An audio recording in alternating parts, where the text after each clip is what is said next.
Greetings, Patrick here, Eight Questions with, and hey, what do you know? I'm back. Yesterday we had some snafu problems. I have no idea what StreamYard did.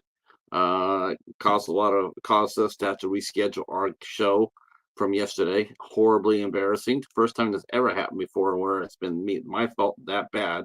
I know I messed up. I just don't know how I messed up. But as you can see, we somehow fixed it, which I don't know how we did that, but we did fix it. And hey, Jerry, how are you? How are you? We did fix it, so I'm happy to see that.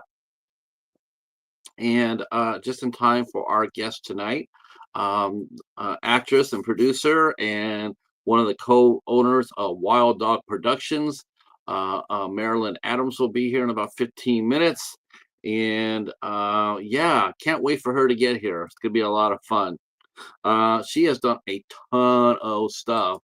Over 40 films as a producer, 20 as an actress. What else has she done, you ask? Well, I'm glad she did because she's also done costume and wardrobe. She's got some credits there. She's also worked in the makeup department, did a tiny bit of writing. She's also worked, and if you're in independent films, you never know when you're going to have to do this. But she's also worked in the camera and electrical department, and second director and casting director, casting department. So you can see, when it comes, and location management, which means a scout, which is really important as a producer because location managers save you money. A good ones save you a lot of money. They save your budget. And so we're gonna be there's so much to talk about. Some of the films that she's worked on as a casting director, the new film Where Heroes Die. I think we're going to be talking mostly producing because she has such a wide range of movies that she's produced. Where Heroes Die, like I said, First Rights, The Bottom Line, Jimmy's Friends, um, uh, The Nothing Man, Agent of Solitude. I'm just really surprised, and I guess this shows you that I guess I'm not as wide as I think I am. Well, at least movie wise. Um, a lot of these films, I've never heard of. I mean, I haven't heard of it. I haven't heard of them, and I'm sorry, going on like I'm curious. When I was taking a peek at the casting, I noticed that there's a lot of young blood. This excites me, as it should excite you, to see films like this come out with fresh faces that you don't know, because now you get a chance to see them as their way up. And that's exciting to me. I'm more excited to see an actor launch than talk. I mean, don't get me wrong. I mean, I'll talk to anybody. Well known, famous, A-lister. I'll be happy to talk to anybody. But there's just something a little bit special about talking to artists that are just launching. There's something, it's exciting, because you really want them to do well, and you really you're pulling for them. Um, like our guest next week, Mike Markov. I mean, it's been really fun watching his career go. I mean, here he is on the show. We're talking Death Squad, down in the deep mines, filming that, and next thing you know, he's done some great movies. Simp, Jack Came Back, Hitman. He's also The Little Mermaid, of course. Just small, except for Hitman. Hitman was a big movie, but he also did a national commercial for Amazon, so you can see his arc is rising, and that's a lot of fun to watch. Same thing, I think, with Elizabeth Chamberlain and Lydia Helen. I both think those two ladies will go. Though she hasn't been on the show, I still think she'll still pop, and that's Jessa Jupiter Flux. And the one girl who has been on our show, or two of them, I still think have an extremely bright future if they just get into the right situation, and that's Angel Bradford and Morgan Malam Thompson.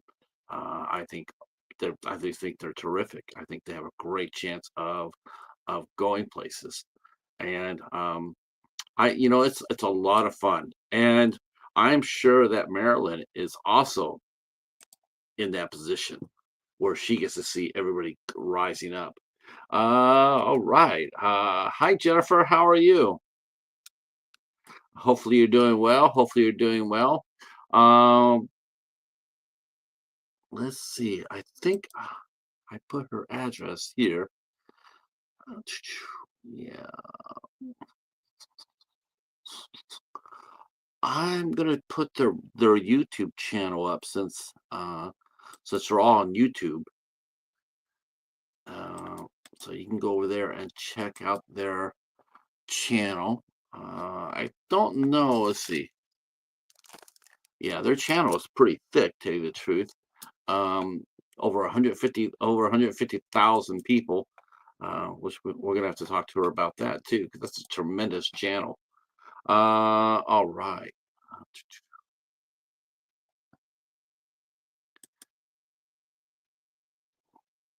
all right.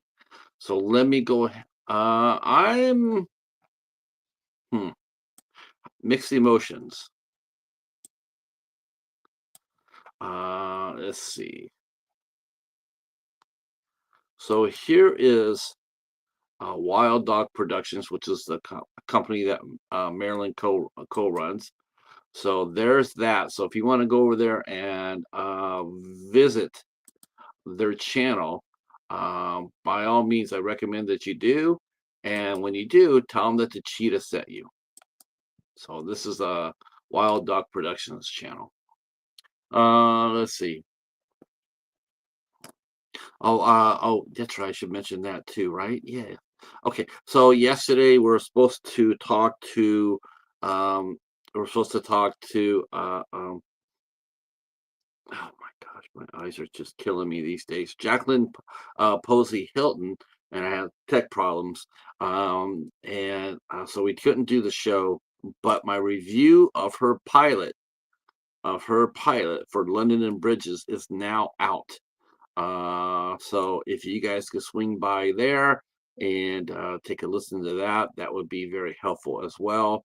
Of course, I encourage you to come and like here as well. That always helps out. I'm such really bad when it comes down to that. I always forget that. But by all means, please come by and hit the like button. Share us out if you can. I've gotten away from that as well, but yeah, I could use the help. And also, yeah, drop a comment after the show's over with.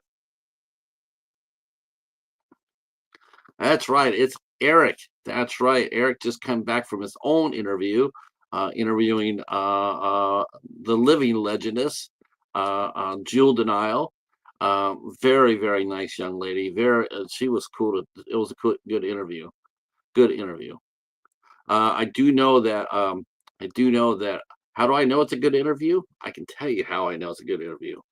When the interview is really good, the host always does one thing. If you go back to some of my interviews, I do it a lot.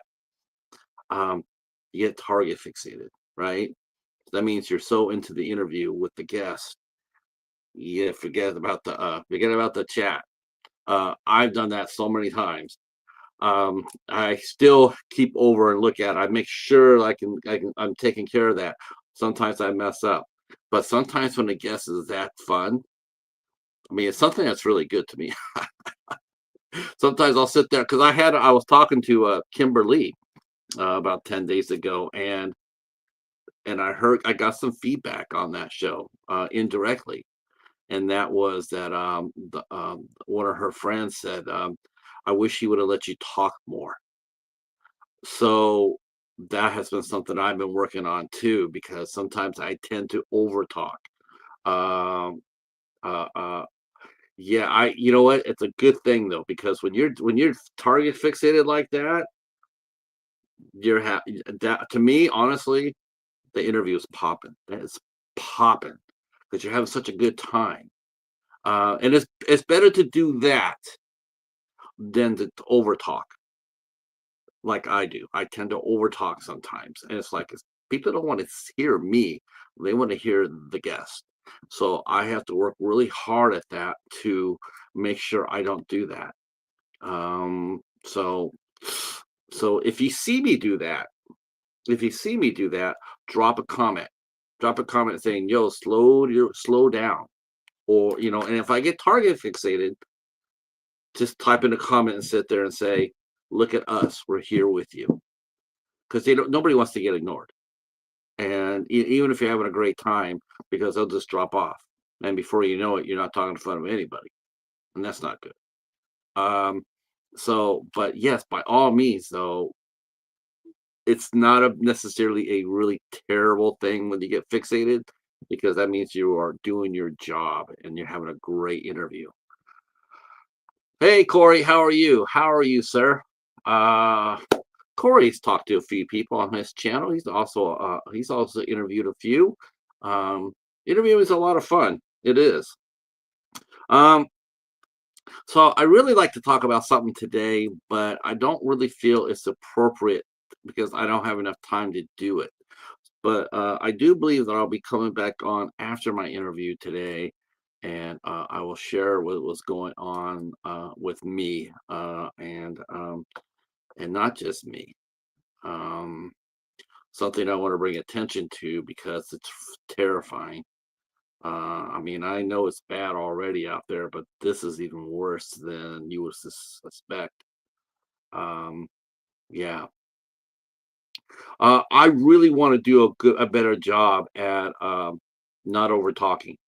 I really do. I have to. Sometimes I notice. Sometimes I do that in our panel shows too, and I really try to just slow down and take a breath and let other people speak. Um, uh, I guess the one thing I worry about is dead time. Like the time, like what do I say now? And the person goes quiet, especially when you're doing a one-on-one. You can't have any quiet. Like if I sit there and I'm sitting there and my guest is sitting there, maybe they answer the question, but I'm still waiting for more, for a more deeper, more deeper answer. And if I just sit there and say nothing and it's quiet between the two of us, that's not good either. I've learned all this. I learned this all on the go. No, I have no formal training doing this. I have no formal training in interviewing. Um, the first person I ever interviewed with Martha Davis from the motels. That was the very first person I ever interviewed, and it was fun. And I always wanted to do it. And when I started blogging and got on MySpace, and I started doing interviews over there as well, and I did over 130 over there before MySpace went pooey. All right, the doorbell has rang, so you know what that means. That means our guest is here. And I did see Steve walk in with Lucas Boy. Greetings, greetings. Let me go ahead and get the guest in, and then we're going to have some fun. Thanks for being here.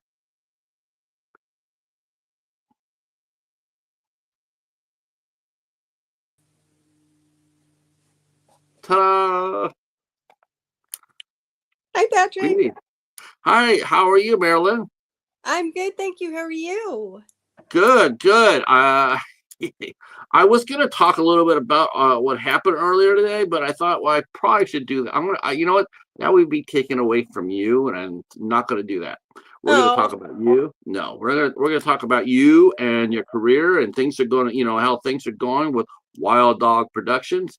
Um, I read a little bit of your background, so I'm just sitting there going like, holy crow! I mean, I could be talking to her for 4 or 5 hours. Um, I mean, sheesh.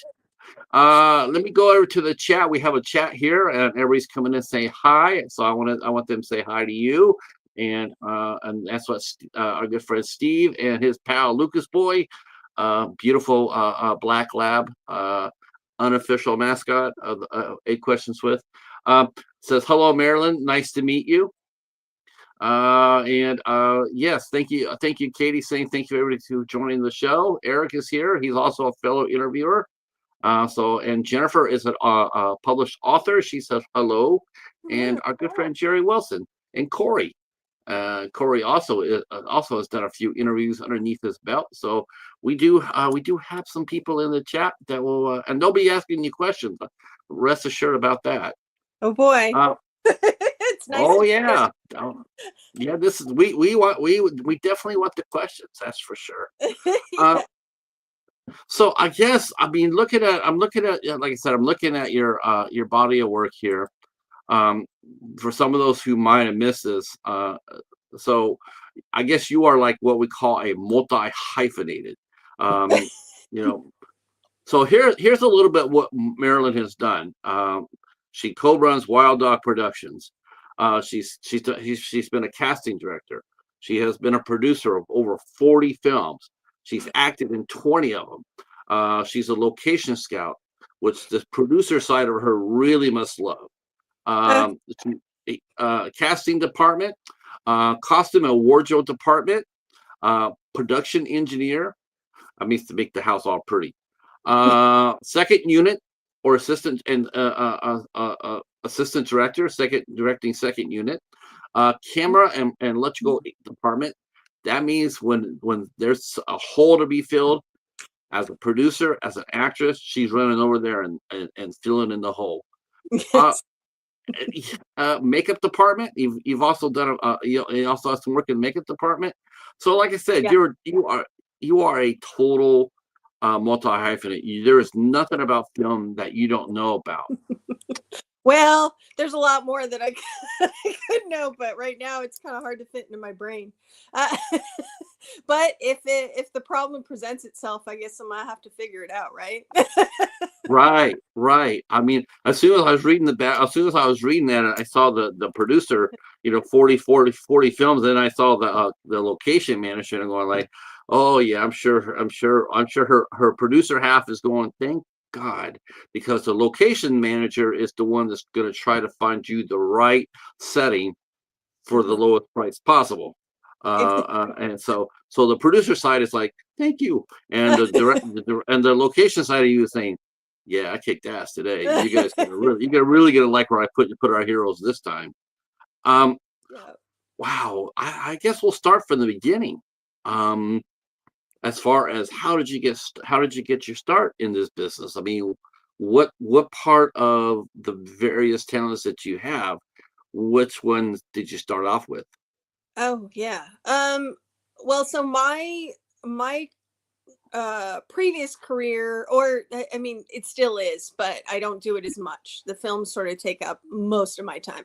But I've been a corporate meeting planner for 30, oh my gosh, 31 years now. um so I've done that for a very long time, typically corporate, but in 2008 I went out on my own. So still handling corporate programs, but independently. So that actually lent itself really well to what I do now. Because it's still managing people, places, things, money, all of those kind of things. But on the like very micro budget indie side, the I do miss the corporate money. Sadly, that's not in the cards for us. So I met my boyfriend through a mutual friend of ours who is an actor who I'd known for about 15 years. And he was in a film that Michael made. So my boyfriend's name is Michael Fredianelli. I met him in mid 2013.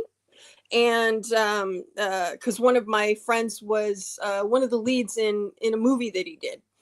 So I went to the local premiere, and it was really cool to see my friend on the big screen, Yeah. and to watch all of it. And I was really fascinated by it while I was watching it, just like, how did they do all of this?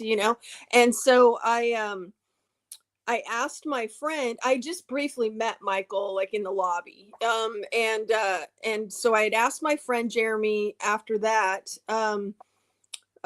does your friend ever need any help? Because this is cool. Like, I'd like to know more about, how it all works. And he was very diplomatic. He was like, well, I think he works with a pretty tight crew, but you should send him a message and see. And back then, like in 2013, Mike was doing everything. So the really tight crew was just him. But my friend Oh, was very diplomatic about the way that he phrased it. And Side note, Michael started making films. He made shorts in 2004 to 2008. For about 4 years he made about 25 shorts, and after that he moved to features, and he started features in 2008, and he's made over 60 now. So he'd made about 15 or so before I met him, and so I sent him a message and I said, do you need any, if you ever need any help, let me know, I'd love to help. And he immediately sent me a list of all these locations that he was looking for. It's like, well, I guess Oh I'm my doing gosh, this too. I think when you ask an indie production, I think when you ask them, "Hey, do you need help?" I just, his keyboards probably got set on fire in answering you so fast. He probably typed in so fast Yes, he blew up his keyboard. yes. That's a treasure, to sit there and, hey, I'm willing to come out and help you out. Yes. Because a lot of people, as you probably know, and you can probably tell us, the spirit is sometimes, the spirit is willing, but sometimes the attention is the best, but the spirit is like to get out there and go, like, out in the middle of the desert, it's hot, it's dusty or whatever, and it's like, Mhm. wow, I thought this was going to be a lot more glamorous. Yeah, uh yeah, that definitely, it takes a certain type of person to really figure out, well, solve problems quickly on the fly, and also uh be like, no matter what, we're making this happen today. You know what I mean, like that kind of thing, because there's a lot of different ways that people become filmmakers. People go to film school, they work on commercials, they work on, like they work on actual indie, or I mean actual movie sets. Things are very different on the indie side, obviously, because there are very few people and very little money, and so you end up doing all the jobs. Like you have to be open to that. You can't be, well, that's not my department, or time's up, I got to leave now. Like that kind of stuff. The movie will never get made. And So he gave me some locations. I started reaching out to friends, family, begging everybody I knew, could we do a shootout in your backyard, and blah blah blah, or whatever it was. And we started working together, and I started working on the movies that he made in 2013. We started dating in 2014, and somehow we managed to not kill each other up to 2025. So we work really well together. He tends to be the one who pushes the envelope, and I'm the one that pulls it back. right. So because I come from a planning background, I come from the permission and the forms and the, all the rules and the things like that. And he's very much the guy who pushes the envelope. So for me, there are things that make me uncomfortable that he's good at, and there are lots of things that I do that make him uncomfortable. So we work really well together in that sense.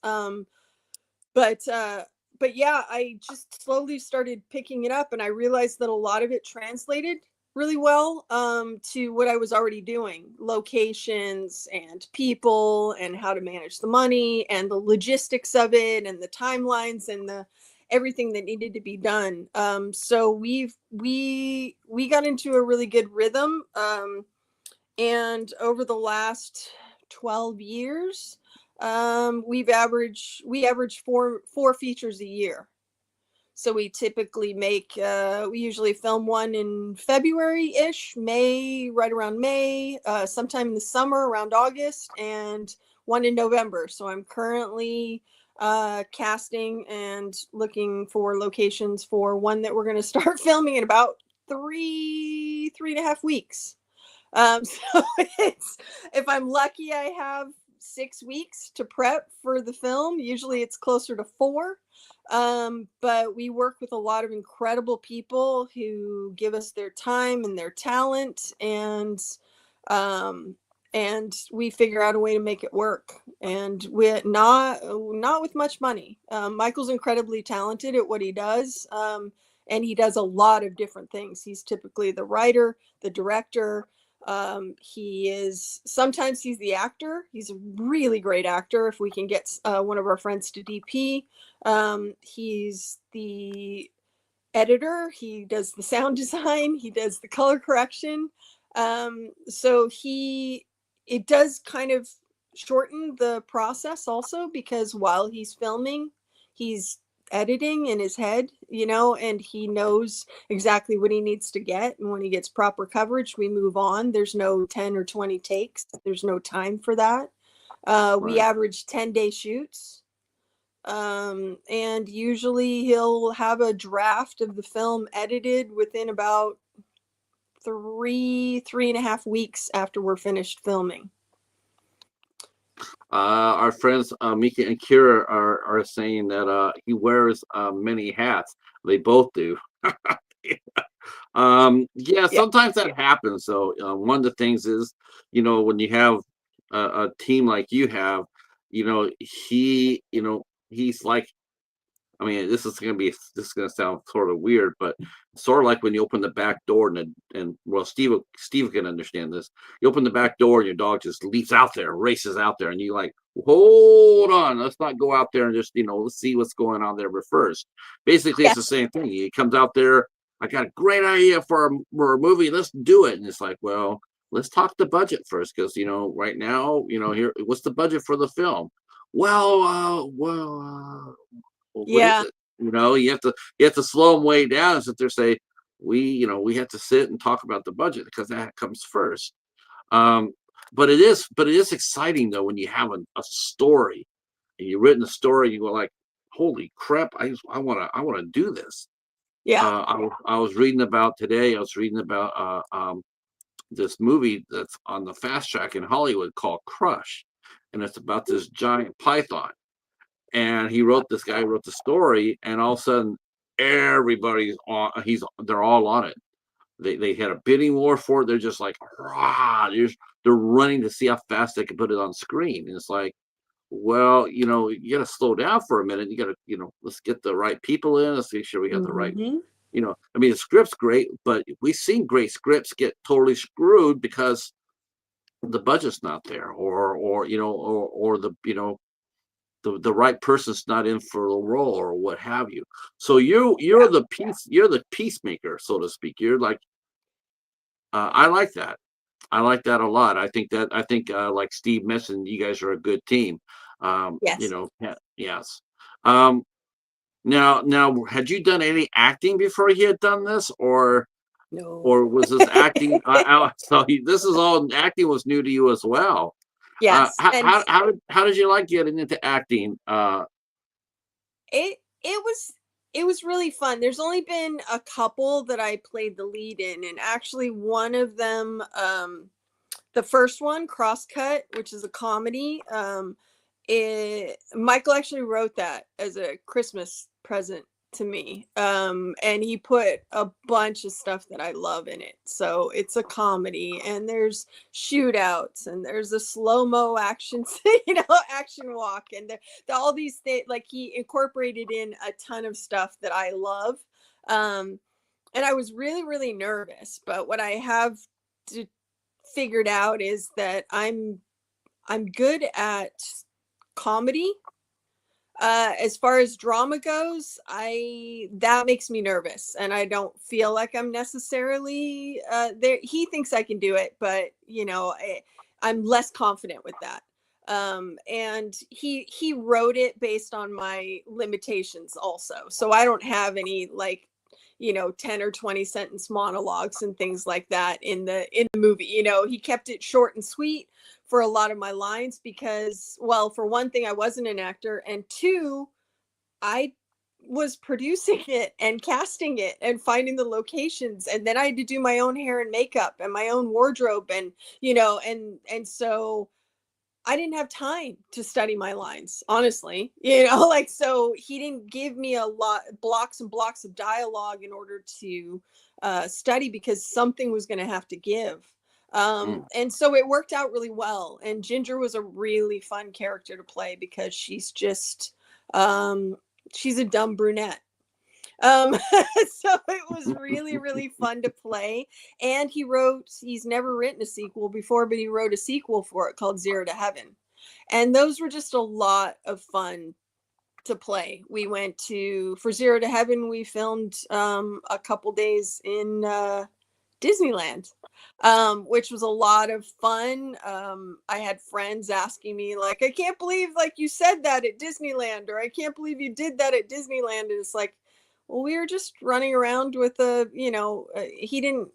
he brought very minimal equipment and a lav mic, and we ran around and did some stuff. And I dubbed some stuff later, as far as ADR, some Right. audio and things like that. And we made it work. But It's so nice that Disney lets you guys do that, isn't it? Yeah. isn't it? What it was it was a lot of fun. We went to Las Vegas for a few days, but literally we filmed probably we were there for maybe like 3 days, and we filmed the entire time that we were there.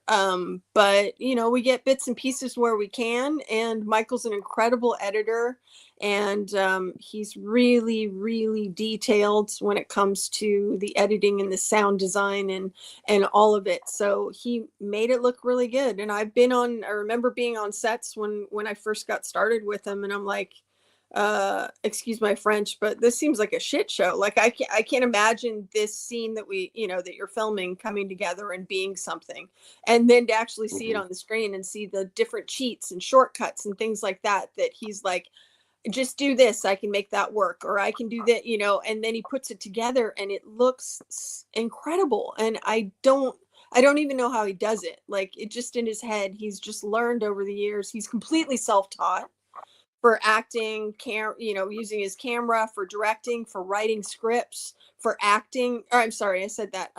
For editing, all of it. When he got out of college, he realized that it was what he wanted to do, and he didn't know anybody who did any of those things, and he had no money. So he couldn't hire people to do that. So he Right. figured, well, I guess I'm just going to have to figure it out. So there was a lot of crap in the beginning, and there was a lot of growing pains, and there was a lot of figuring out how to do things very shorthanded, and he makes that work to his advantage all the time. Yeah, I think definitely think the key word there is, he learned he learned, and he improved with every film. That Yeah, doesn't always happen. There's a lot of times a self-taught director or what have you, sometimes they'll just stay in that small little comfort zone because that's all they know. And yeah. and sometimes they don't grow out of that. So hats off to him. Let me go to the chat here. You guys are lighting it up today. Oh, So let me go back up here and catch up. Let's see. Eric saying, "Welcome to the channel." Yes, thank you for being thank here. you. I appreciate it. Tom Baker is here. Our good friend Tom Baker says, Gail Ann Hurd is my favorite producer. She learned everything by doing it herself. That's the best way. It's the best way. Uh, our friend Dominic, he's a aspiring filmmaker. He says, making short films is a lot of fun, to be honest. I'm with you about that, Dom. What do you feel? Do you like short films? What's your take on short filmmaking? Um, I actually haven't done it. It's something that's been it keeps getting pushed back because of all the movies we make, but it's something that I do want to do. I actually have the basis for a short film script that I wrote, because I for a very long time now I've wanted to learn to direct, and Michael is more than willing to teach me to do that, but he said you need to write and direct a short film first so that you Mhm. understand what you're going to be going through. Absolutely.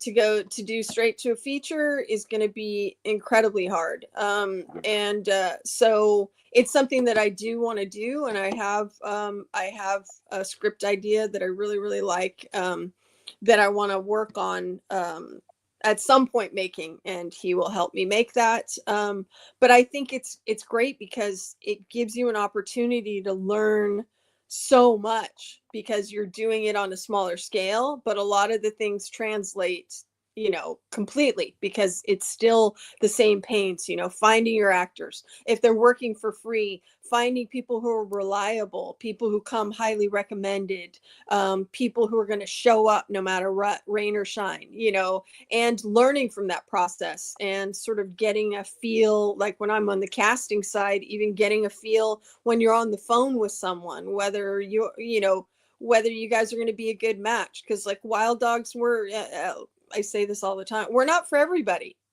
You know what I mean? Like Mhm. you have to be, you have to have you have to be a certain type of person to be okay with, okay, we're going to do some guerrilla filming today. We're going to be walking around downtown. You're going to be walking down the street. You're going to be running down the street like you're being chased. You can't be self-conscious about the fact that somebody might be watching you, or someone's on their phone Right. and maybe they're calling the cops. I don't know. You know what I mean? But like, Michael can get that scene filmed in 10 minutes and we're out of there, but like you have to have that mindset that Right.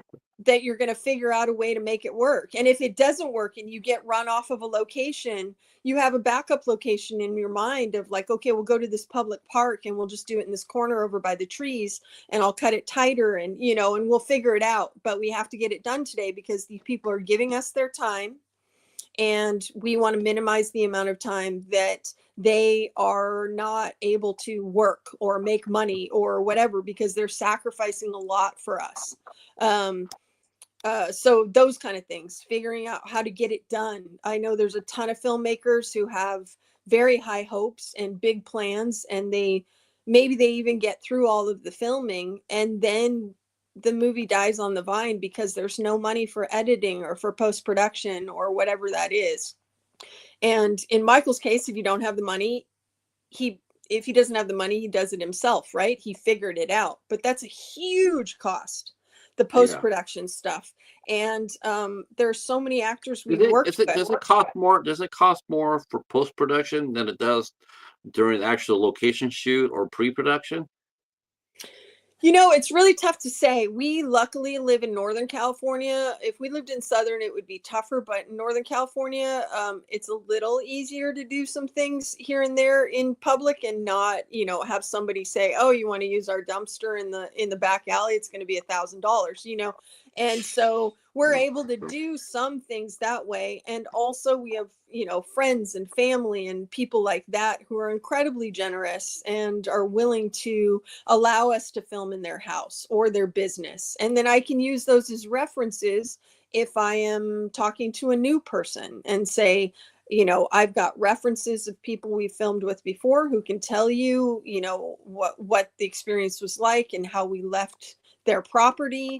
You can even see what the final product was. There was a huge gun battle there, and there was people shooting guns and blood everywhere, but they'll tell you that their house is perfectly fine. You know what I mean? Like that, those kind of things, as you build those experiences, those people can become your advocates and introduce you to other people, whether it's actors or it's locations or even crew members who can speak to what the experience was like with you. And you can widen your circle, which is what we've done Yeah. over the years, which is Uh, huge. Now, where in Northern California are you based out of? We live in the San Jose area, so we're like Okay. South Bay area. Okay. Um, Okay. and we typically film within a couple of hours of. I mean, we've gone on location here and there. We just had a movie come out on Tubi recently that we filmed last August in New York. But we went and stayed with friends, and all the actors that we worked with, one of them we knew, and he brought everybody else on, and we filmed that thing. Wow. We were there for 15 days in the heat of summer. And we filmed 10 or 11 of those days, and then we flew home. So it was a lot of work. It was a lot of time spent, but we kind of hit it and got out of there. And but those are more rare. Usually they're Bay Area or like up to maybe like Sacramento area, like maximum, diameter of, where we try to stay within an hour or two of the San Francisco Bay Area. And luckily we have a Did lot you of shoot in very good. did you shoot in San Jose itself? We do film in San Jose a lot. We film San Francisco. We have some friends who have a ranch out in Gilroy that we've filmed a lot at, different parts of. We have some friends who have a farm up in the Los Gatos Mountains that we've made that is doubled for uh boy, we filmed a pirate movie there. We filmed numerous war movies there. They have beautiful redwood groves and all kinds of little quirky spots. We filmed part of a Western that we made there, in an old shack that they had that we fixed up. Wow. But it's a lot of, begging and borrowing at our level because we don't have money for all the locations. So we do the very best we can. Typically, location wise, I'm not spending more than anywhere from like $1,000 to $3,000 max.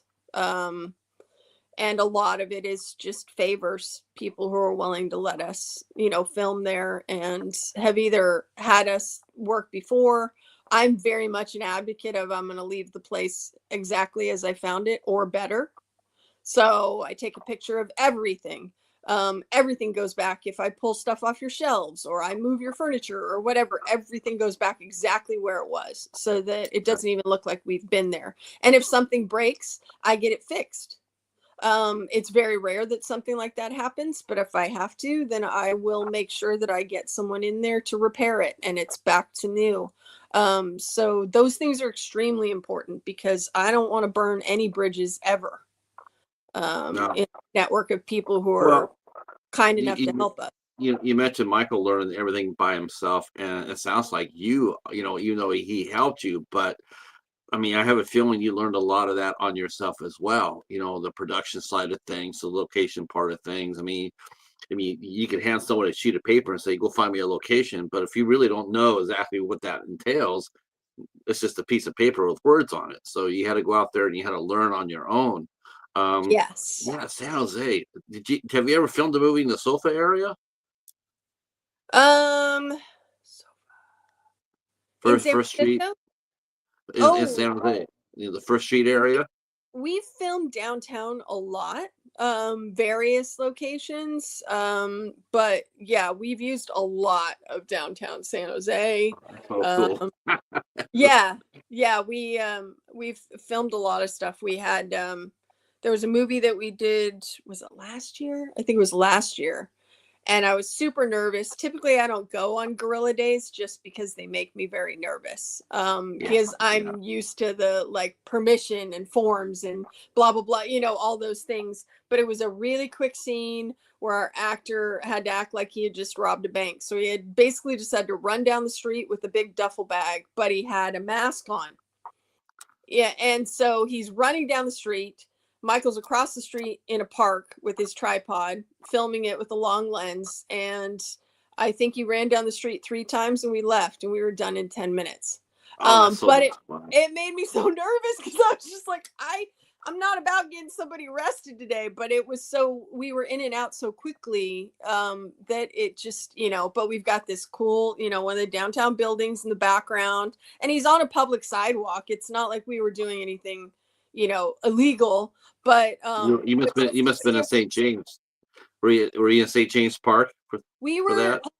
oh god, there's a big building right off Santa Clara, and I'm trying to remember the streets. It might have been Almaden, and there's like a little strip, like a little oval that they've put grass and like a tiny little park, so to Yeah. speak, that's right across the street.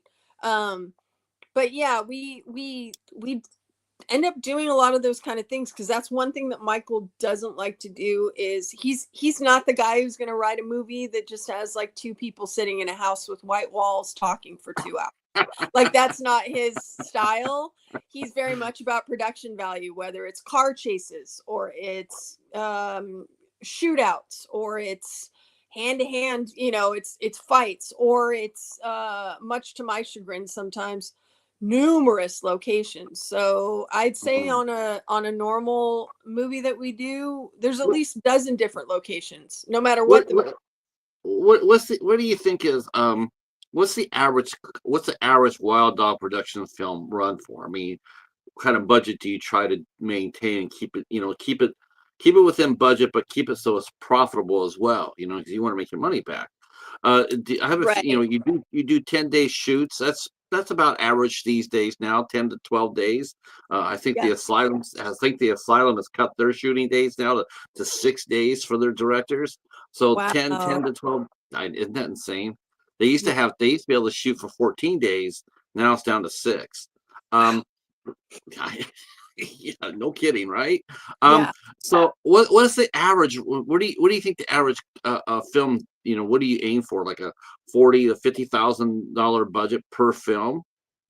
Well, so this one's always difficult to answer because what we make our movies for, if someone were to want to like fund a movie, because we have had folks who have funded movies for us before. Um, um, those are typically different costs. I mean, obviously, our goal is that everyone gets paid, right? But our typical movie that like people come out because they are friends of ours, right? They're actors, crew who are willing to come out and give their time. It's because we all have a good time. It's certainly not because they're getting paid.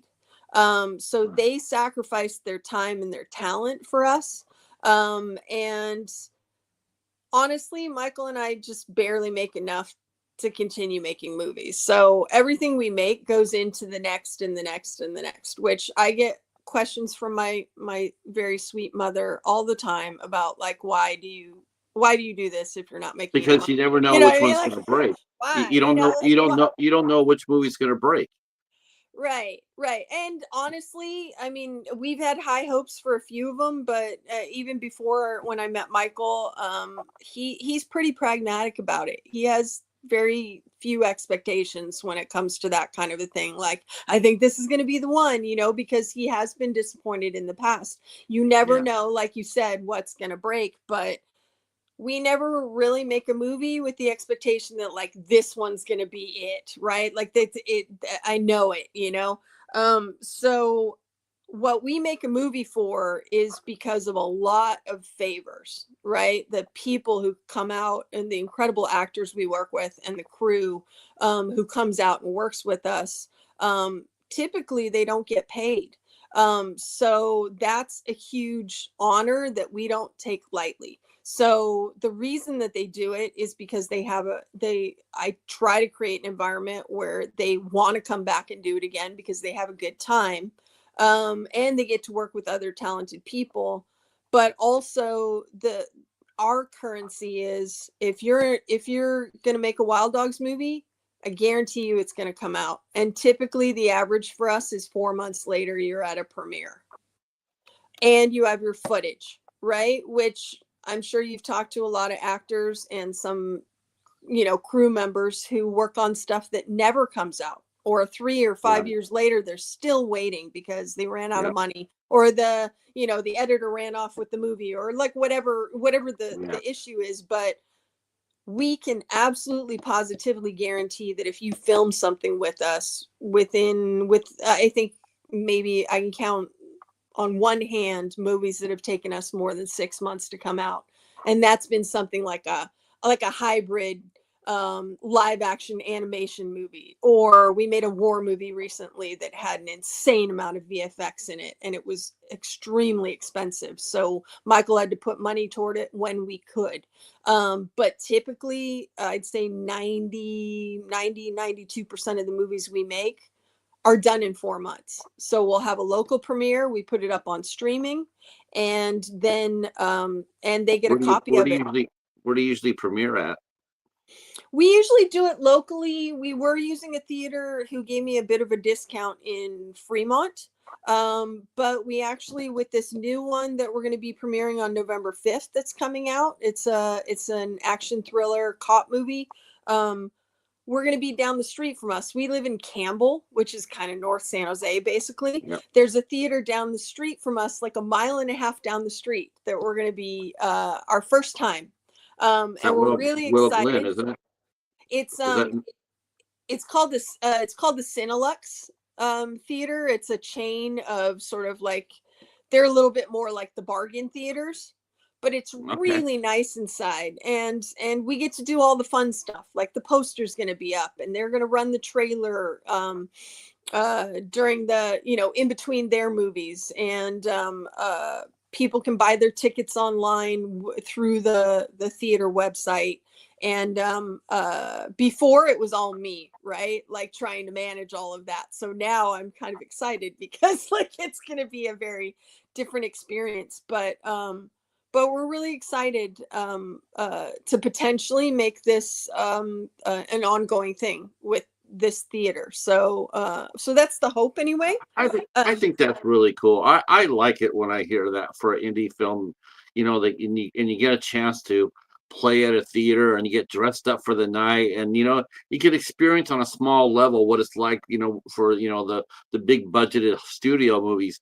For a night you get to mhm. come out and you get to be that glamorous person, and it's sort of fun to see people take pictures and stuff like that. I dig that. I'm glad whenever I hear that, because it does. It's almost like a symbol of the hard work that you've done. It's like, here we are. We get to dress up. Get to put up our makeup.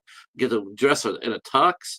Mhm. I think it's really cool. And as what I'm really curious about too. We're talking about the casting and what have you. Is where do you get most of your actors at, Marilyn? I mean, when I okay, so I lived in San Jose for 16 years. That's why I know where Ah, okay. I was waiting for you to pick that up and go like, oh, he knows a I hell of a lot know. about Well, this I can area. tell that you definitely were familiar. That's so funny. That's Uh, cool. yeah, I worked down in South First Street area for most of that time, Oh, and yeah. in Palo Alto too. Hmm. Um, but I didn't know when I was in San Jose. I know we had the mainstream theaters, we had the art house theaters, Pam Kelly.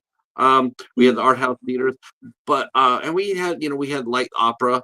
Um, but I Hmm. never thought about San Jose as being a place for actors. Like go cast a movie. You can just go to San Jose and get a crew there. You can get a cast and crew out of San Jose.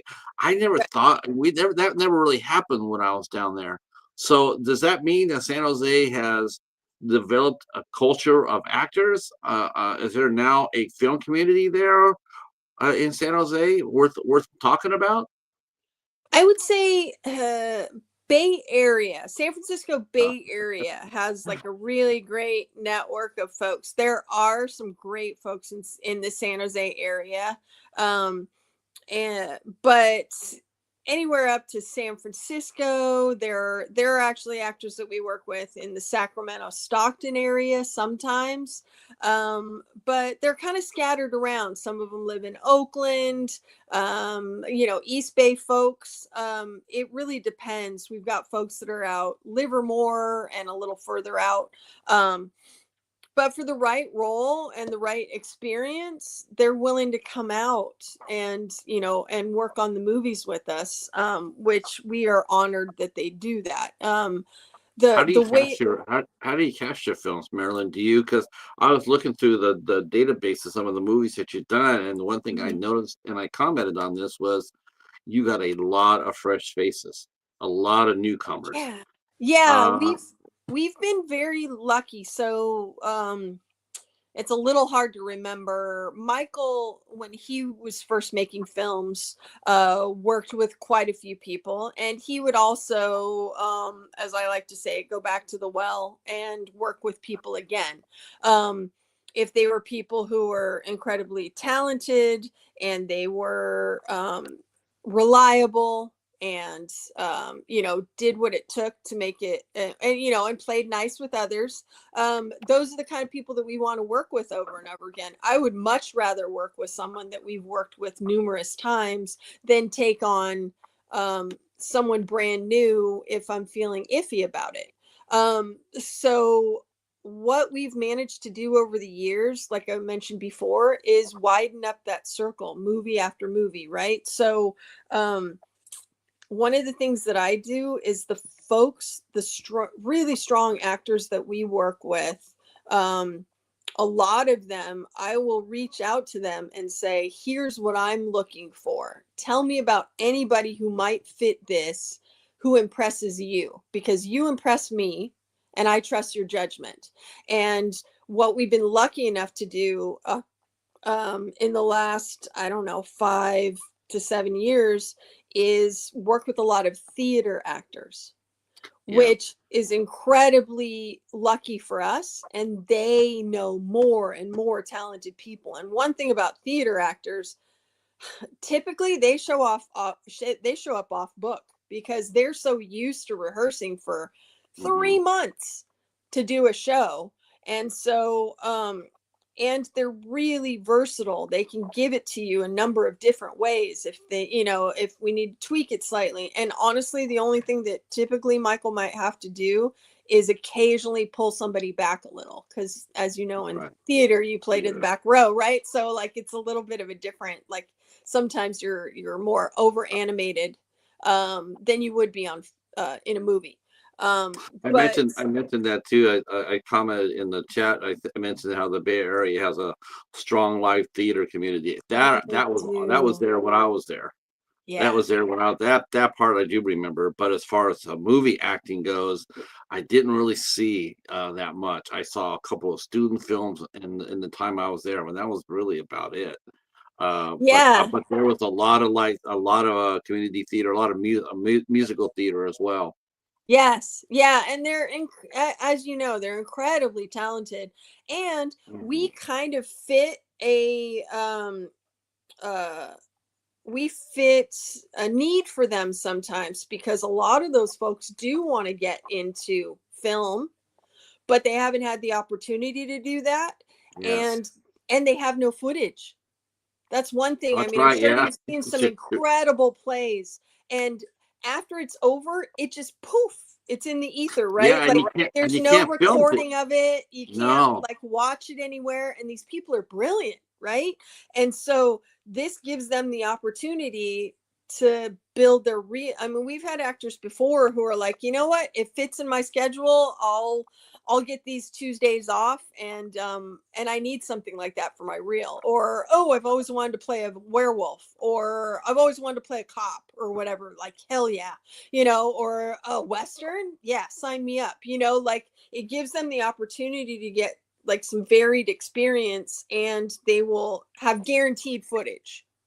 So Yeah, that's true because that's very live valuable. theater, live theaters, they do not film. They do not film their actors, and that really, that if you think about it, that really is sort of astounding. It's like, yeah, you should be allowed to film at least like at least the first maybe 2 or 3 days of the production, film it, Yeah. for the actors. See, they can get the real actors. They can pay for it, say, can you pay a little bit for it? Yeah. Or something like that. They can come out with some sort of some sort of a deal.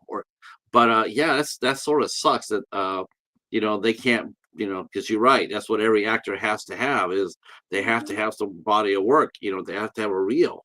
Yeah. Um, And if you're in I theater, typically you have to get someone to come watch your show. They have to physically Mhm. show up and watch your show in order for them to see what you are capable of doing.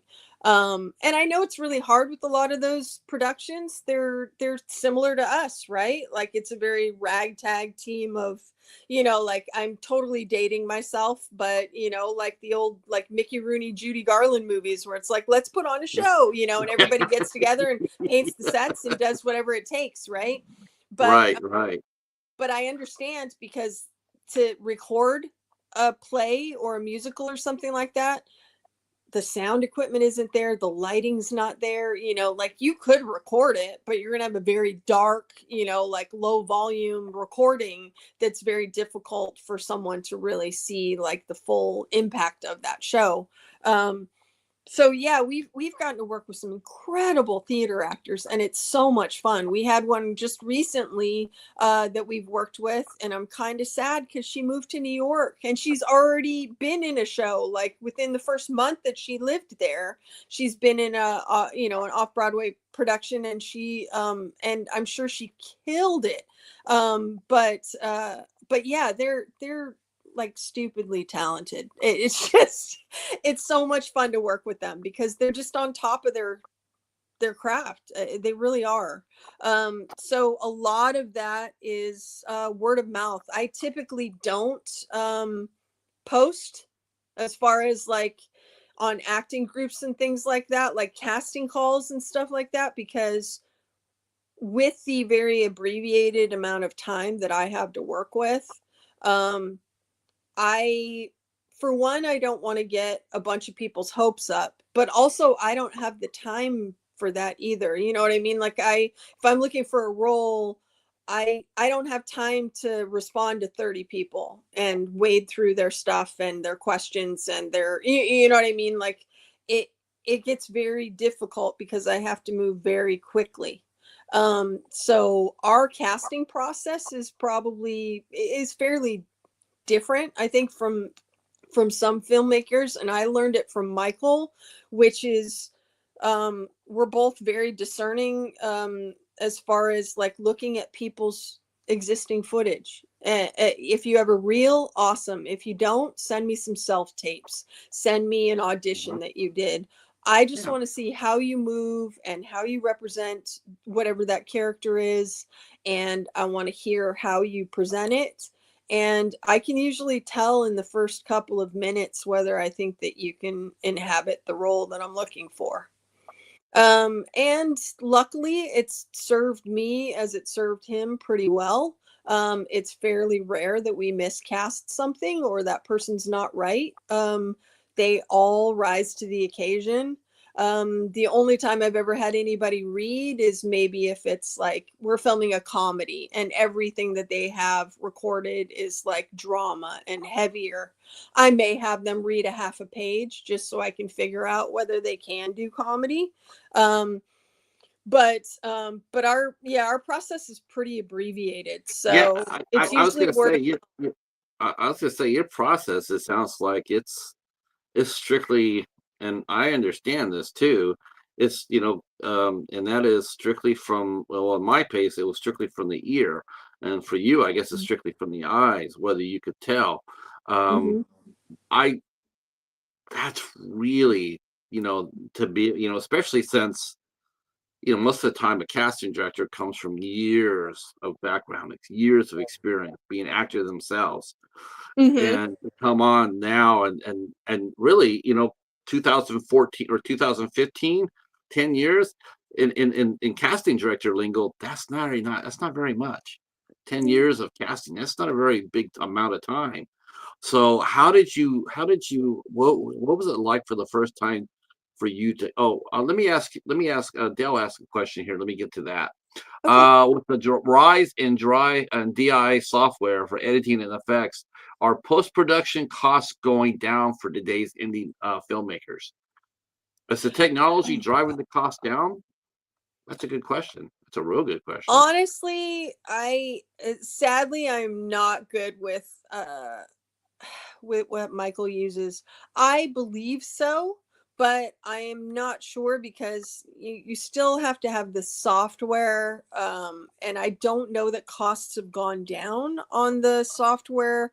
Um, but uh, but I'm kind of sadly the wrong person to ask about that. Michael's the one who knows all the technical stuff as far as that's concerned, but I would say so in general, unless there's something. I mean, I can't remember what he uses. I know he doesn't use DaVinci, but he's been working with, I think, the same or similar software for probably decades now.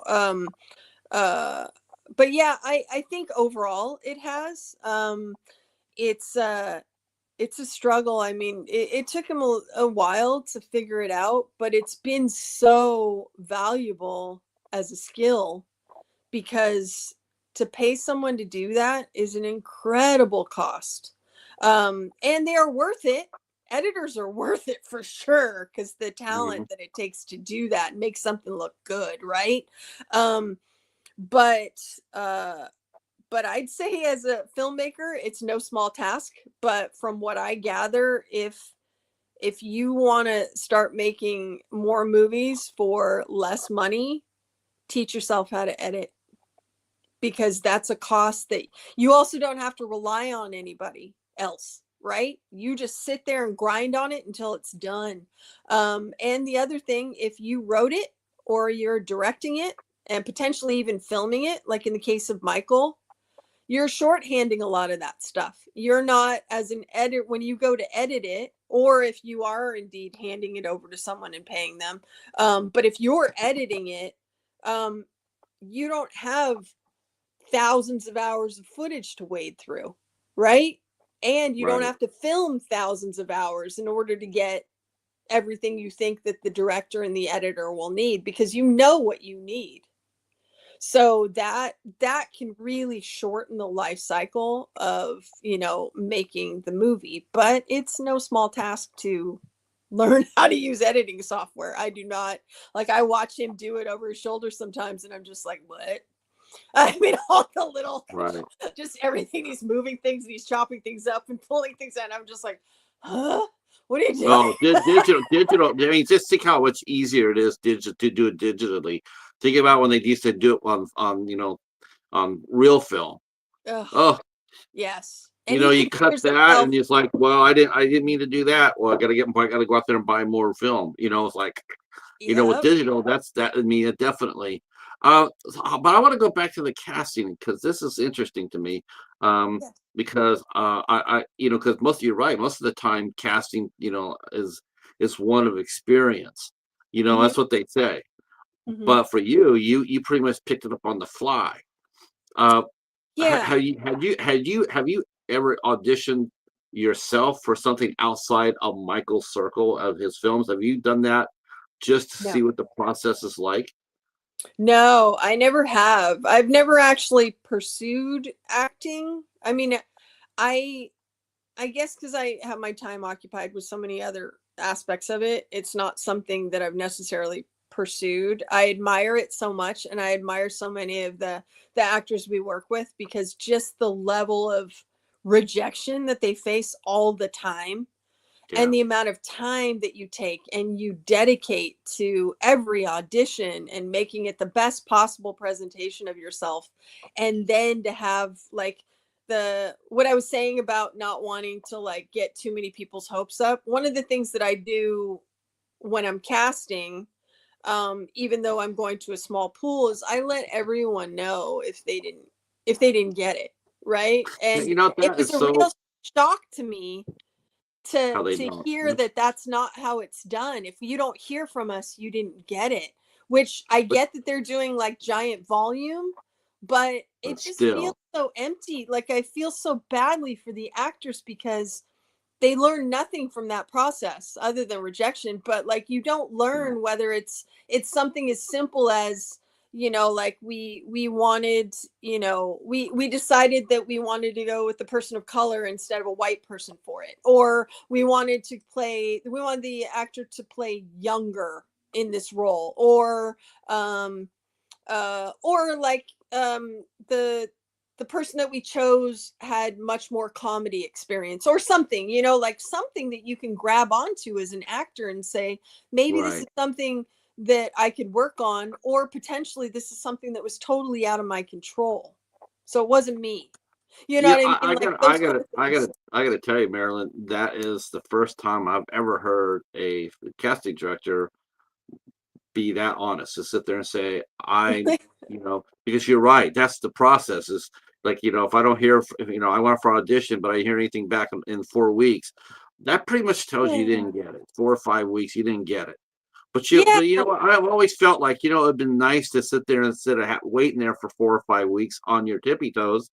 It's sort of nice and to me very respectful and professional to call up somebody, sit there and say, "I'm sorry, we cast a part. We Mhm. went with this is we went a different direction. We thank you for your time." I mean, even if you emailed that. I mean, Yeah. talking on the phone might be a little hard because they'll start, like, but I can do, and you don't want to get in Right. one of those. Sure. But I think email wise, you can sit there and say, "Dear Joe, dear Jane or John, I want to thank you for your time and and thank you for coming out and spending some time with us and going through the process and this and that. We're looking for a little bit more comedy this time." You're right. If you say stuff like that, they read it, they're going like, okay, that's something I could work on. Let me try it. Let me go ahead and work on that. So next time I come out and audition for you, you'll see me, and I'm a little bit better than I was last time. But Yeah. casting directors don't do that. And I understand. I'm with you. I understand if you're in New York or Los Angeles, you're doing a big movie, and you have like, you have to cast for 60 parts. I Hmm. understand you can't go back there and say thank you to everybody who didn't get it. But I Right. But think for even a form letter saying we've narrowed down to the top 5. Thank you. We hope to mhm. work with you in the future. Boom, send it off. At least that way they know they didn't make the final cut or whatever it is. And you can free up their time, right? They don't have to be That's so like, oh, professional. this was going to film in December. So, I kind of need to keep my December open just in case. And it's like, I don't want anyone to have to worry about stuff like Right. that. Um, so yeah, I kind of liken it to like job interviews. Like, wouldn't it be nice if you didn't get a job for them to tell you why, at least one reason why you didn't get it? I realize there may be some legal HR issues or whatever, but at the very least to know, like, you had no control over it. Oh, you know what? An actor that we worked with before, we had asked them and their schedule freed up. And now they're the person. You know what I mean? Like even something as simple as that. Or, Well, you know, I think if I did cast a role, if I did cast it, the person said, "Hey, I got something going in December." Okay, well, I can't wait till December. I'm going to cast it now. I'm going to right. cast whoever I cast. If that person comes available, see you for the next one because I'm going to go with the guy who brought Oh, who was there. absolutely. No, I Yep. don't mean Yeah. after I've casted, but I mean like if they're auditioning. Um as a reason why, like some reason why that you didn't get it. But I know like even job interviews. I mean I realize that there may be some legalities to it, but wouldn't it be great to have some sort of feedback of Yes. like Yes. why you weren't chosen? So I you would can try to appreciate get that. improve for the future, or you can just take it off your mind because I know some of these actors just the emotional toll that it takes on them, to just know that like if they're getting constant rejections, that like there's a reason for something. It's not just that you suck, like that's how could you not feel that way as an actor if you never hear from anybody. You do all these auditions and you go through all these self tapes and you do, I mean, self tapes at least are quicker than having to go, live to all of these things like they used to.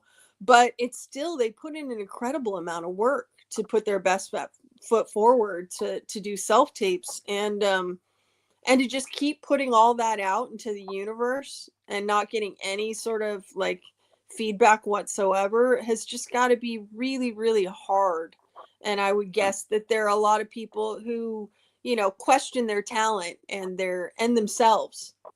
And I don't think that people should have to feel that way, Yeah, so for me that's you important. definitely gotta have confidence in your craft and Yeah. your abilities. That's for sure. And It's there's gotta impressive. be. I don't think I could do it, honestly, that what actors go through. It's impressive the amount of like Would you, have fortitude you that they have you spotted a few actors who have come through on some of your films that you've looked at and said that person's gonna pop? Have you found Yes. and then later on they've gone someplace? Has that happened for you yet? There are I don't know if there's anyone specifically that is like taken off. I think it's really difficult. It's so competitive and it's so hard to get noticed, honestly, because just like on our side making movies, the advent of digital has been extremely it's been extremely helpful to us, right? Like if it was film, we wouldn't be making movies because we could never afford it. So there's an advantage to the fact that it's digital now, but digital also means, and the advancement of things like the iPhone cameras and things like that, that anybody can make a movie, right? Whether it's good or not is another story, but anybody can make something now. So I mean, you can tell with all the streaming services and the bazillions of channels and YouTube and all those things, people are inundated with content. And so it's Yeah. really hard to get your content to float Oh, up to the top, it right? absolutely is. Um, I So mean, the for fact them that you guys have too, Now, It's have all of Michael's movies, have they all have found a home? And as far as have they been released on DVD or Blu-ray or streaming? Have all his movies been released? Yeah, so DVDs typically we only do a run for like cast and crew that they get at the premieres. So we everyone gets a DVD, everyone gets a free ticket to the premiere, and you get your footage. Um, but so we haven't, like in the past we've kind of sold DVDs and ship them out, but quite honestly, it's just kind of a grind to do all that and ship and and PayPal me this and blah blah blah. Like it's just it doesn't really make it worth all the time. So with the advent of streaming, that obviously has Mm. cut things down. So I we I I would, just between you and me, I would rethink that. Because like there's a ton of people. I mean, if you hang around with YouTube, there are a ton of people who are physical media collectors. Ton. They look for my movies. Michael is too. He loves Yeah. his physical media. Like he's Yeah. got thousands of he's got DVDs, but he's moved to Blu-ray. So he's Right. got a ton of Blu-rays. And I'm a fan of physical media too. It's just it's difficult because we don't have the demand for it. So it's tough That's right. because, to carry the inventory of that and all And of the it, thing is, like are we going to order 100? Are we going to order 200? Are we going to sit here with $500 worth of, DVDs hoping that but the, somebody wants to order one when they do you don't do the know who Wild conventions? Dogs is or any of Do, the actors who are in that movie? It, do, it, do it you becomes difficult. do you ever do the conventions? Because San Jose runs, if I remember right, San Jose used to run like 3 or 4 big events every year, We out of the Civic we Center. haven't we have a colleague, his name's Eduardo Castrillo, and he Uncia Films. He has done that and he's done some of the cons, um and he's had some success with that. It's honestly really hard for us, because the pace that we move at, making 4 movies a year, there is, for better or worse, there's not a lot of time for things like that because it's typically just Michael and I. Like as far I, as social media is concerned, for like Facebook and Instagram, that's just me, and I do it well, when I can. And I saw your YouTube page. You have a YouTube page that has over yes, 150,000 people on it. yes, yes, and we could utilize that better. That's one thing that Oh my God, yeah, we're 150,000. we're That's not we typically release the trailers on YouTube, or like a little promo now, now streaming on Tubi kind of a thing, but um neither of us really has the time to put a dedicated, like scheduled effort in, like a consistent effort in. um I would say I would do this. I would just do this. And for one thing, you could let people like myself know, people like my good buddy Steve here. He's very much an advocate. He'll push. oh, Hey Cheryl, how are you? There's a lot of people here that that would probably be more than happy to help push oh, a that's project. sweet. That's fun. Like me, I'll be happy. If you tell me where heroes die. Okay, well let me write something a little bit about that. Let me push it. Let me, I'll be happy to do that. But you have uh 150,000 yeah, followers there. I would yeah, be using that every day, all day. That's nobody 150,000. Nobody has those kind of numbers a lot. I mean, just have them sit there and just like I was like, wow, that's a totally underused resource. I Social agree. media. Yeah. It's really uh, Michael and I are really good at the pieces that we're really good at, but not real great with the social media piece of it. Whether it's YouTube or it's Instagram or it's Facebook, those parts are tougher. We do have some great friends who push it out there. We do so for distribution. We go through Film Hub, and typically I think we have the last 29 of our movies are on Tubi. Typically we make them up onto Tubi for sure. I have a link tree that's connected to, I'm happy to send it to you. It's connected right now to our our Instagram page. So I have a link tree up there, and I have actually put together um, links to every movie that we have made and Michael has made prior to me working with him that is streaming somewhere. So I have a direct link to every movie. Um, there are a handful of them that are on YouTube, on our YouTube channel. There's even a couple that are on IMDb. You have to log in to get to them, but you can watch the full movie there. Um, some of them are on Prime. Uh, Prime has been really tough the last 2-3 Yeah, years. They yeah, typically like film the way Film Hub works. Um, Different streamers will sort of call dibs, right? They'll say, okay, we want to license this, right? But then it'll sit there for a little while, and a week later or a month later, Amazon goes meh, and then they say no, right? And so it's getting really really tough yeah. for indie filmmakers, and it's only rent and purchase now, which for us obviously Tubi is the easiest and the path of least resistance, because people can watch the movies for free. And Yes. when they watch the commercials, that's guaranteed ad revenue. So that's how we make our money. Well, Um, I love the fact that with that is that you are that Tubi has made it so that the filmmaker is going to make money. Here at YouTube, yes. they have commercials and you can skip them. And Tubi, Right. it's not. It's like you're gonna have to watch this in Yes. order to, and that Yeah. makes our filmmakers are gonna get make money. The So, other thing with YouTube that we've had trouble with in the past is, and it's there doesn't seem to be any rhyme or reason to it.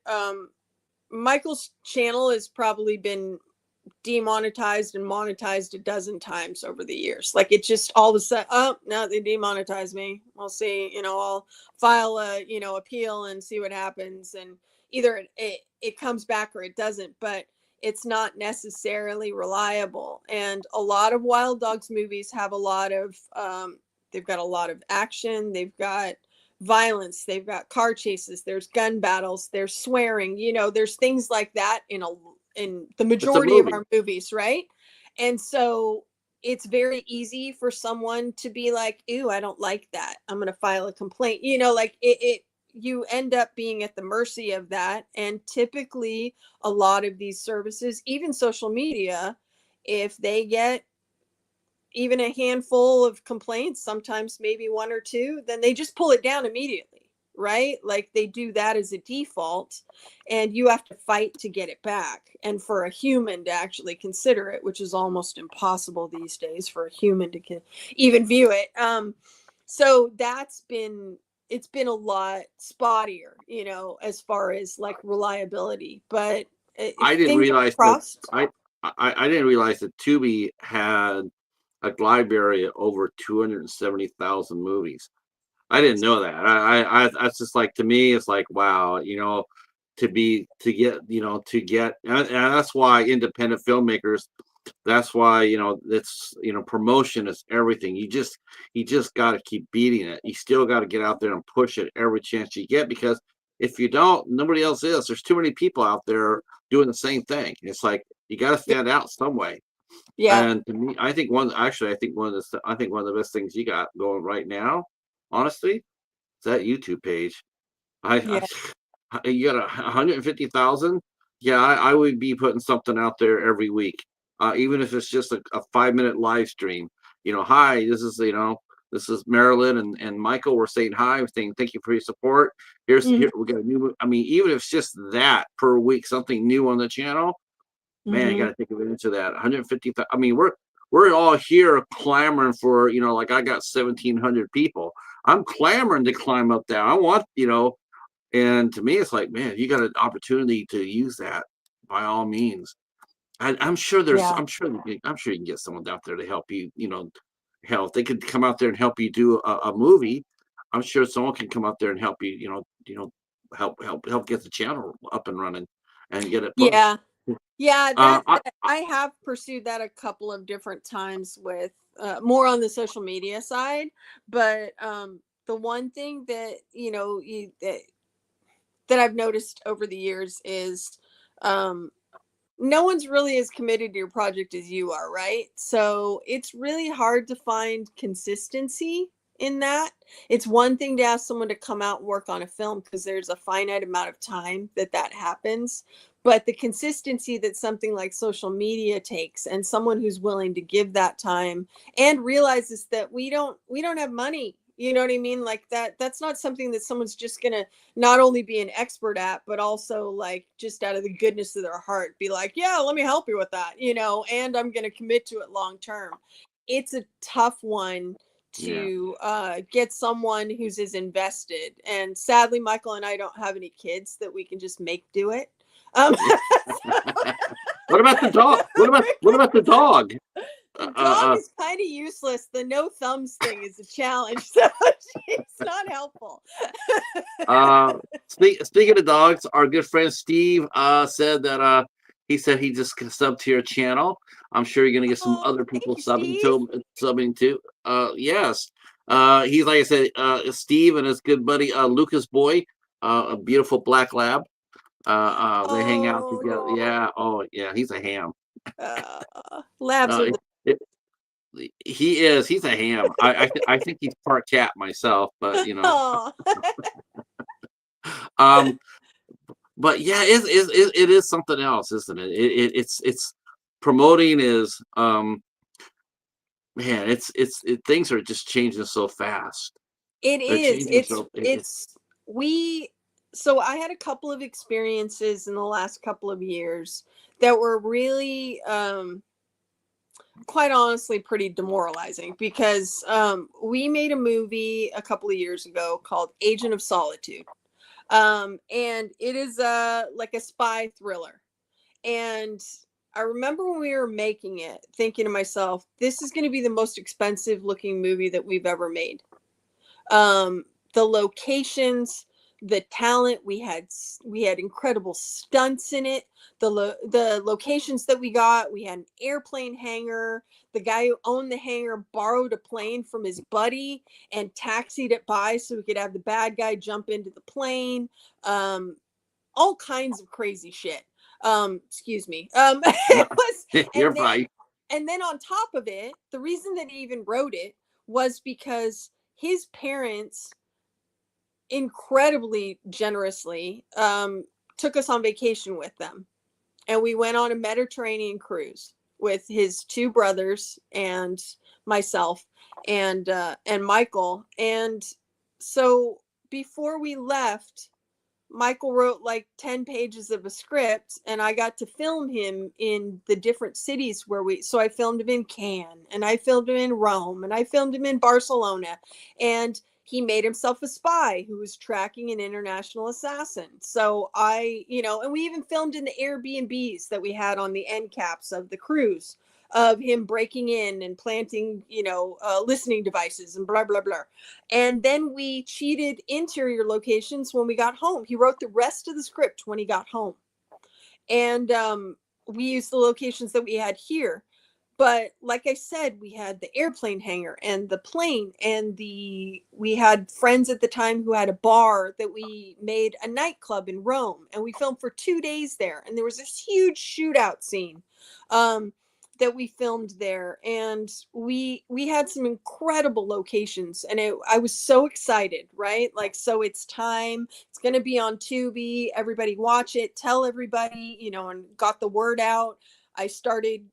I've begun getting over my like worrying about annoying friends and family. Like, I don't even care anymore, I'm just going to be annoying, and just keep saying like, hey, this is coming out. And I pushed it and pushed it and pushed it.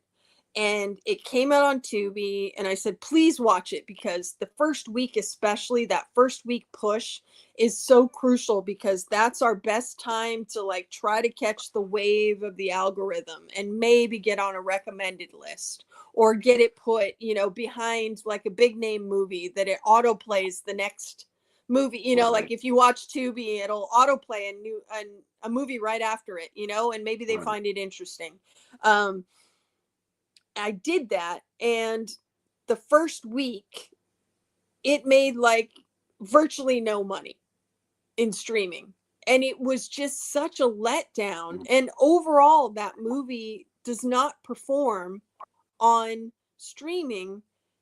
And I pushed so hard in the beginning, and I had people watching it and their family members watching it and people watching it more than once and blah blah blah, and it just did not translate. And then there are movies that we haven't touched. We have one that he made, the one that I met him on, which is a prohibition era movie called Black Cat Whiskey, that was made in Okay. 2013, and we have never done a stitch of promotion for that movie. And it the last 2 months has made like hundreds of dollars, and I have no idea why, like multiple hundreds of dollars.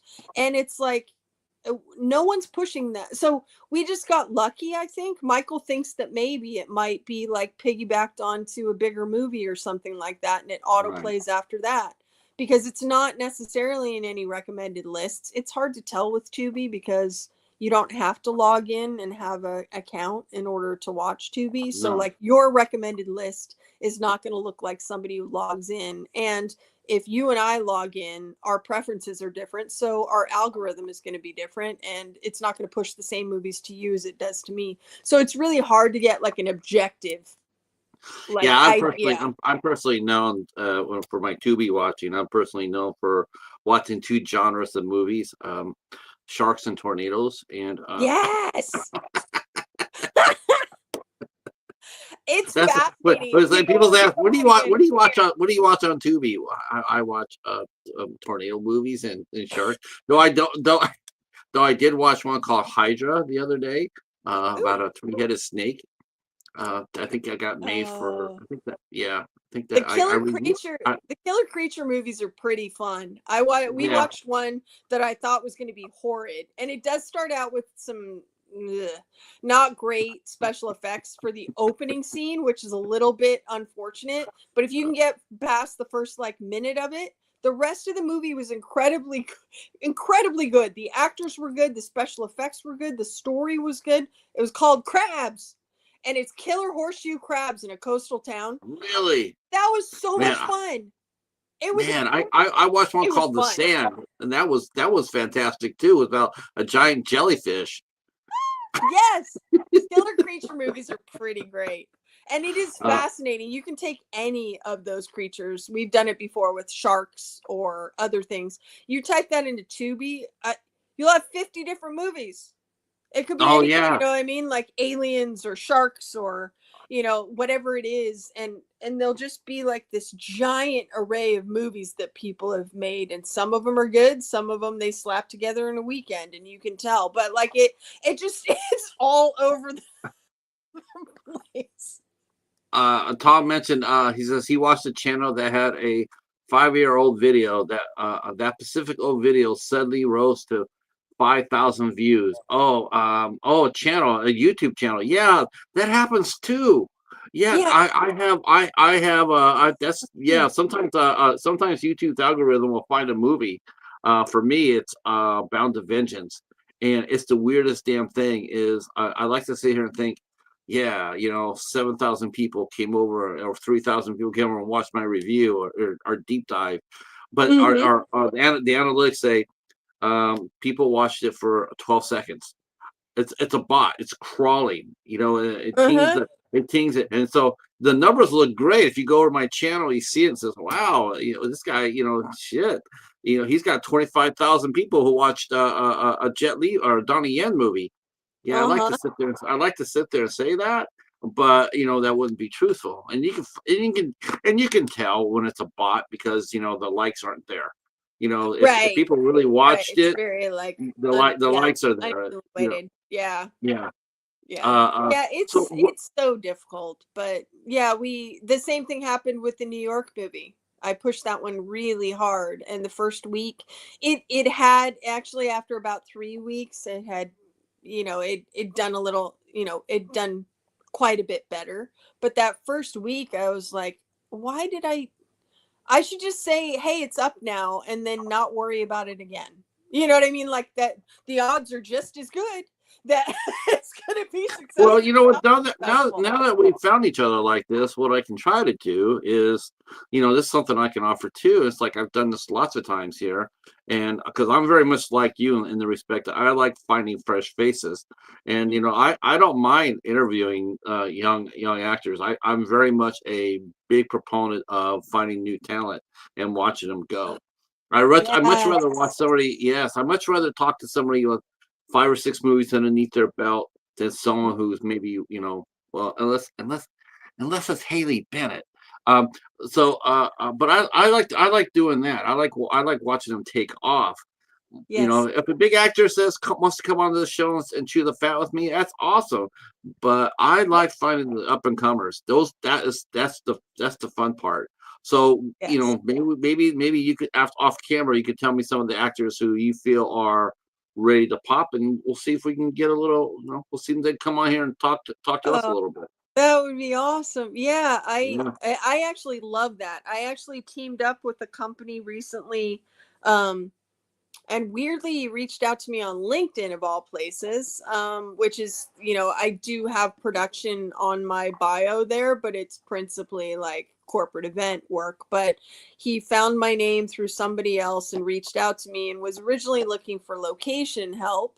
Um, but nice. they make serial shorts, right? So they have a studio where they film, and the company's called Illumably, and they are kind of like they're very similar in a way to the all the vertical shorts you see now, right? Which, from what I've heard in LA, that's kind of all that's filming, or the majority of what's filming right now is all those vertical shorts, like Dreambox and Real Shorts, and all of those things where it's like, oh, we'll give you a little teaser on Facebook for 5 minutes, and then download our app and pay to watch the end, and that kind of Yeah, thing is sort of their yeah. vibe. So this company Illumably they have a YouTube channel.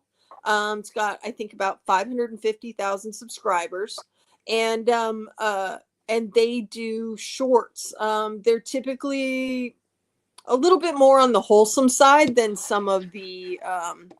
uh some of the verticals. I mean, some of those get pretty salacious. And Right. there's usually some sort of a moral or a lesson that's learned from whatever the story is. But one of the things that I offered up to him in one of our conversations is we get to work with some incredible actors. And I would love, if you ever are looking for somebody, to give you recommendations, because I know I'm not a typical casting director, but if you tell me what you're looking for, I may have somebody who can fit that bill, and they will be a talented, reliable person. It's not going to be an untested entity, and you can even Right. see the footage in one of our movies. But it's so much fun for me because they come out and give us so much of their time and talent. If I can help find them jobs or opportunities, I Yeah. love that so much, because I want to be able to, in some way, thank them for what they're doing. And I've already referred, I think, 15 actors to them over the last 6 months. That's nice. And so they get to do a little something else, and it's a little bit more soapy, but it also serves a purpose for them. They all have an incredible time. The people who own that company and run the company are so nice, and their crew is, and they have a great time. And honestly, going from a Wild Dogs movie where you might be in a rainy field all day to a studio where you get to hang out and there's like snacks and stuff is like a huge they're like, this is awesome. so so it's really fun, and I would love to tell you about some of the actors and even some of the crew. Like we worked with this one DP who does incredible stuff. He works on movies. He not only DPs but directs music festivals. He travels all over the country. Like we work with really talented people. We work with a professional photographer who's a friend of ours and takes pity on us and comes and takes photos sometimes when he has time. But he's a sports photographer. His work is Nice. incredible. He takes photos of the 49ers and the A's and you know what I mean? Like, he's out there on the field. And whenever he takes photos for us, we look like a studio film. The photos that he takes, like the images he gets, are incredible. And those people can be really fun to talk to, and Yeah, I think all of them deserve more exposure, you I know. agree. I agree. One last question for you, Okay. before we let you go. We see here, Steve mentioned, he threw up, you have a new release coming on November 4th for the film Die by Law. So let's talk about your new movie. Uh, uh, uh, Yeah. oh, oh gosh, yes, we're definitely gonna have Tremaine come back. Tremaine, hey ho, we're definitely gonna have him come back, and I think we're gonna be doing a watch party for for his documentary. He did a documentary on Cat Town. I think we're gonna watch that. Let's see. He's a great guy. He says, I see a release coming up, Die by Law. So talk to us a little bit about Die by Law. Who's in it? What's it about? Oh yeah. Where's it gonna play? We are premiering Die by Law on November 5th, Wednesday, and it's going to be at the Cinelex Theater in Campbell. I am hoping it's been a little bit, it's a new relationship, so I'm hoping to have the ticket buying link. If I'm lucky by tonight, tomorrow morning, I'd say probably by the latest. And it is it's an action thriller cop movie about two partners, Russo and Bailey. Russo is played by Michael, and Bailey is played by an incredible actor named Michael Grayson. And they play partners who work for the San Francisco PD, and they're chasing down a car theft chop shop ring Nice. in San Francisco. And there's a number of car chases in it. There is a lot of action. Uh, while they're chasing this down, it comes out that there's sort of a secret that one of the cops has been keeping and carrying, and it sort of comes out, and things things get very complicated. But it's a really fun, like, action film. We're going to be premiering it there and then submitting it for streaming. That one we filmed earlier this year. We also have a war movie, Where Heroes Die, that is hitting Tubi the night of October 27th. It's called Where Heroes Die, and it's a World War II movie.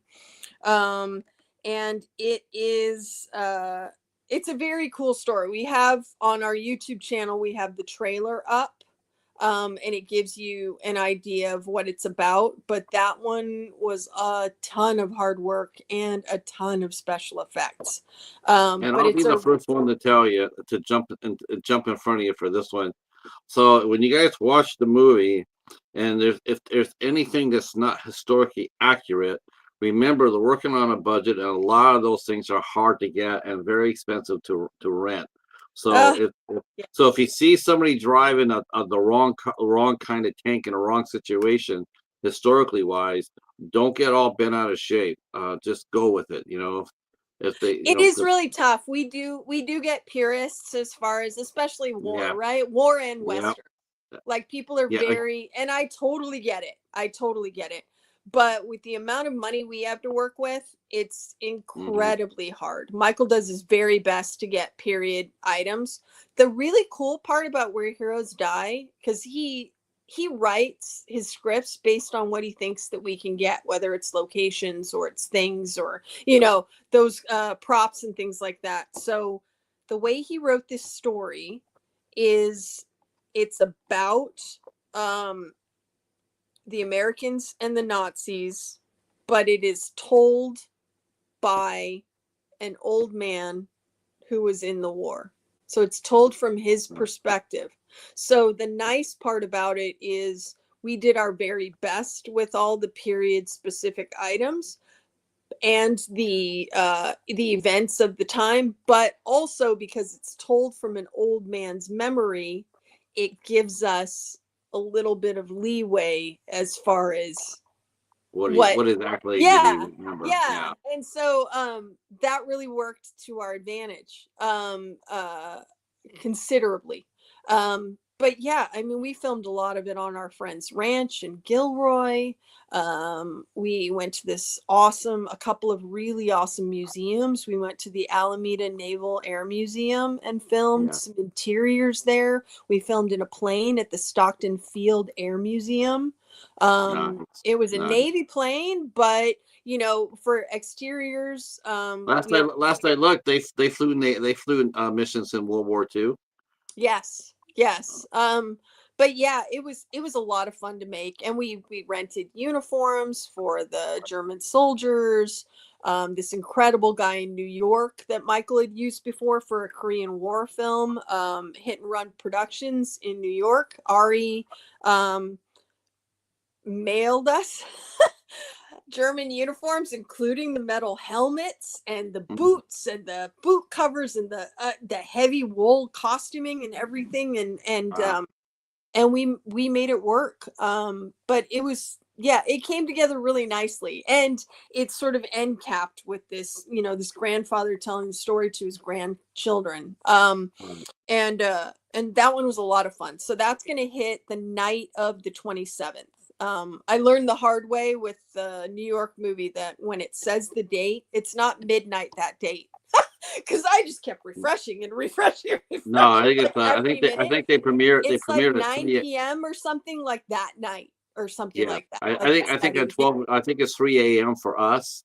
Hmm. When they drop it, when they drop a movie, it's 3 a.m. for us. It's 12 o'clock midnight in the West Coast. So that's Right. But I think yeah, for the 27th, it'll probably be that night before it shows up on Tubi, like that evening.